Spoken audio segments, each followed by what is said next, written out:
Assalamualaikum warahmatullahi wabarakatuh. Halo anak-anak semua, kembali lagi dengan Ibu Guru. Kali ini kita akan membahas tentang hukum dasar kimia yang ketiga atau biasa dikenal dengan hukum kelipatan perbandingan atau hukum perbandingan berganda atau hukum Dalton. Masih ingat nggak bunyi hukum Dalton? Nah, Dalton menyatakan bahwa jika dua unsur bereaksi, maka dia dapat membentuk lebih dari satu senyawa.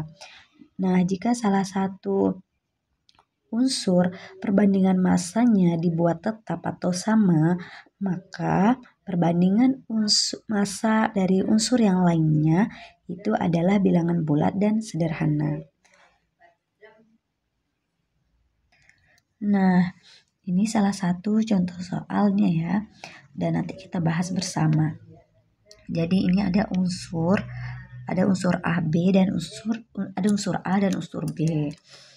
Nah, unsur A dan unsur B ini dapat membentuk dua senyawa. Ada senyawa 1 dan senyawa 2.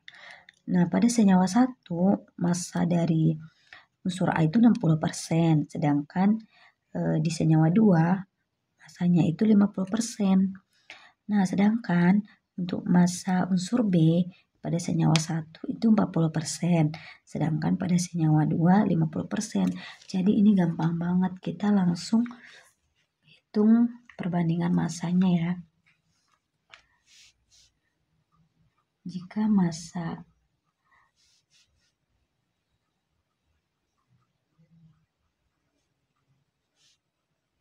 senyawa 1, senyawa 2 massanya 60%, terus di senyawa kedua massa unsur A itu 50%, sedangkan massa unsur B pada senyawa 1 40%, sedangkan pada senyawa 2 50%. Nah, kita langsung aja hitung perbandingannya.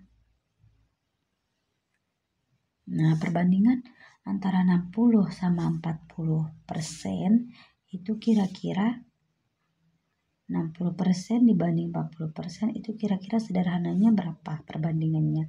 3:2 ya. Nah, sedangkan 50% dibanding 50% itu kira-kira perbandingannya 1:1. Nah, ini kan masih berbeda ya antara 3:2 pada senyawa 1. Sedangkan pada senyawa 2-nya 1:1. Nah, pertanyaannya, perbandingan massa A di dalam senyawa 1 dan 2 pada massa B yang tetap adalah, nah pada soal ini yang diminta adalah massa B-nya tetap.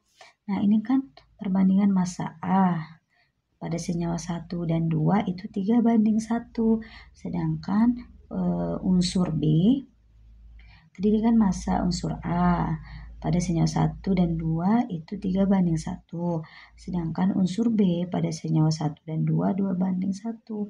Nah, jika massa B-nya dibuat tetap, maka perbandingan massa A berapa? Jadi kita buat ya unsur B ini tetap atau sama.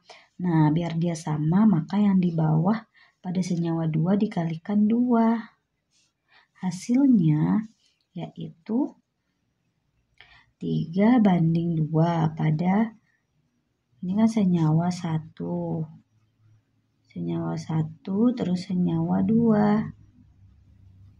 Nah, massa unsur A dan unsur B pada senyawa 1 itu 3:2. Sedangkan pada senyawa 2 karena dikalikan 2 biar dia sama unsur B-nya, maka jawabannya 2:2. Karena ini 2 kali 1 2. Terus ini juga sama 2 kali 1 2. Nah, ini sudah terlihat ya B-nya dibuat tetap atau sama. Maka perbandingan massa unsur A adalah 3:2. Gini, karena kan B-nya sudah dibuat tetap. Nah, maka tinggal unsur A-nya. Unsur A massanya Perbandingan masanya pada senyawa 1, 3. Pada senyawa 2, 2. Jadi jawabannya 3 banding 2. Gitu.